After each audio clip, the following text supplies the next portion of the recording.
Hi guys, நான் உங்கள் சுதன். இன்னைக்கு நம்ம என்ன பார்க்க போறோம்னா T C P layer.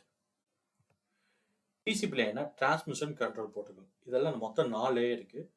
Network access layer, internet layer, transport layer, application layer. Network access லேயர்னா என்ன?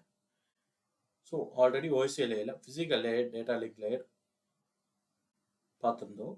இந்த 2 லேயர் சேர்த்ததான் இதில் டிசிபியில் நெட்வொர்க் ஆக்சஸ் லேயர்னு சொல்கிறாங்க. ஸோ பிசி, லேண்ட் கேபிள், சுவிட்ச் இதெல்லாம் சேர்த்து தான் network access layer. Internet layer, O S I லேயரில் பார்த்தீங்கன்னா உங்களுக்கு நெட்வொர்க் லேயர்னு பார்த்துருந்தோம். இதில் இன்டர்நெட் லேயர்னு சொல்லுவாங்க டிசிபியில். ஒரு டிஃப்ரெண்ட் நெட்வொர்க்கை எனக்கு கனெக்ட் பண்ணுறதுக்கு யூஸ் பண்ணுறது ரவுட்டர், IPv4, IPv6 மூலியமாக தான் நம்ம கனெக்ட் பண்ணுவோம்.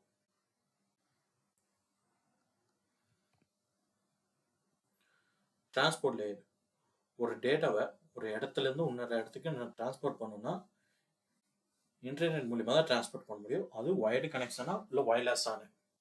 ஸோ வயர்ட்னா டிசிபி, வயர்லெஸ்னா யூடிபி. அப்ளிகேஷன் லேயர், அப்ளிகேஷன் லேயர்னா என்ன? இப்போ ஒரு வெப்சைட் எனக்கு ரன் ஆகுதுன்னா அந்த வெப்சைட்டுக்கு ஃபர்ஸ்ட் ஒரு பர்சன் லாகின் ஆகிறாங்கன்னா அந்த லாகின் பர்சனுக்கு நான் ஒரு ஐடி கிரியேட் பண்ணணும்.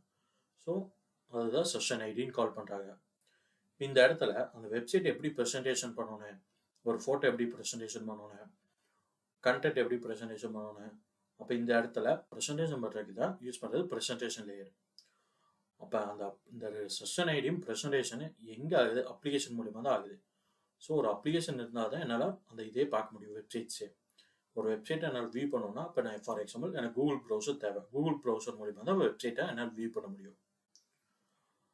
இப்போ இது என்ன சொல்கிறாங்கன்னா HTTPS சொல்கிறாங்க, hyper text transfer protocol secure. இது மூலியமாக தான் எனக்கு ஒரு அப்ளிகேஷனாக பார்க்க முடியும்.